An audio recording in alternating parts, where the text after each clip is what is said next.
नाज़रीन अवां खे आगाह कंदासीं। सिंध हाई कोर्ट कराची जे इलाइक़े महमूदाबाद में गैर कानूनी अदावतनि ख़िलाफ़ दाख़िल दरख़्वास्त ते लाॻापियल अमलदारनि खे नोटिस जारी करे छॾिया आहिनि। अदालत DG SPCA ऐं एडवोकेट जनरल सिंध खे नोटिस जारी कंदे जवाब तलब करे वरितो आहे।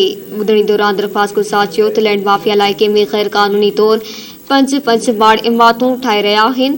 हुन चयो त सिंध बिल्डिंग कंट्रोल अथॉरिटी खे शिकायत करण बावजूदि का बि कार्रवाई न कई वई आहे। दरख़्वास्त गुज़ार अदालत की दरख़्वास्त कंदे चयो त महमूदाबाद में गैर कानूनी अदावतनि खे रोकियो वञे।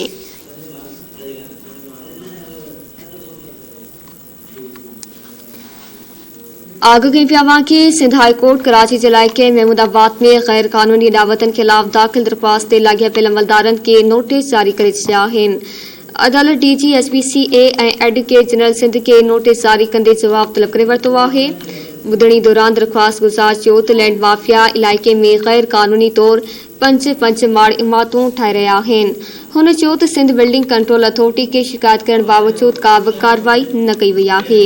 दरख़्वास्त गुज़ार अदालत खे दरख़्वास्त कंदे चयो त महमूदाबाद में गैर कानूनी अदावतनि खे रोकियो वञे। ख़बर अवां सां कराची मां शेयर कई पिया। सिंध हाई कोर्ट कराची जे इलाइक़े दाख़िल दरख़्वास्त ते लाॻापियल अमलदारनि खे नोटिस जारी करे छॾिया आहिनि। कराची मां वधीक तफ़सीलात कंदासीं इसहाक सरकी खां। जी इसहाक आगाह कजो। बिल्कुल मालवी ॾिसो, सिंध हाई कोर्ट में महमूदाबाद में कच्ची आबादियुनि में जेको गैर कानूनी अदावतूं उनजे ख़िलाफ़ दरख़्वास्त ते ॿुधणी थी आहे, जंहिंमें अदालत पारां DG SPC ऐं एडवोकेट जनरल सिंध खे नोटिस जारी करे छॾिया आहिनि। जॾहिं त अदालत पारां धुरिन खां जेको तहरीरी जवाब आहे उहो बि तलब करे वरितो आहे। जॾहिं त महमूदाबाद में ग्राउंड +2 जेके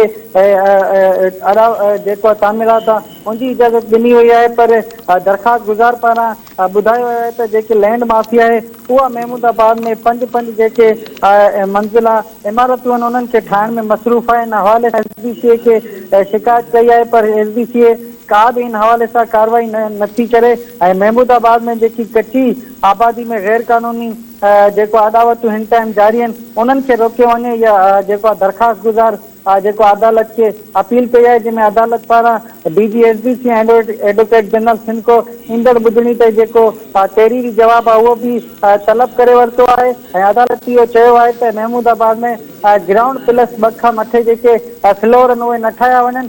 जेके बि फ्लोर ठाहिया वञनि था त उहे गैर कानूनी कम में अचनि था ऐं अदालत पारां ईंदड़ ॿुधणी ते धुरिन को जेको तफ़सीली जवाब आहे उहो तलब करे वरितो आहे। जी महिरबानी साख तफ़सील जे लाइ।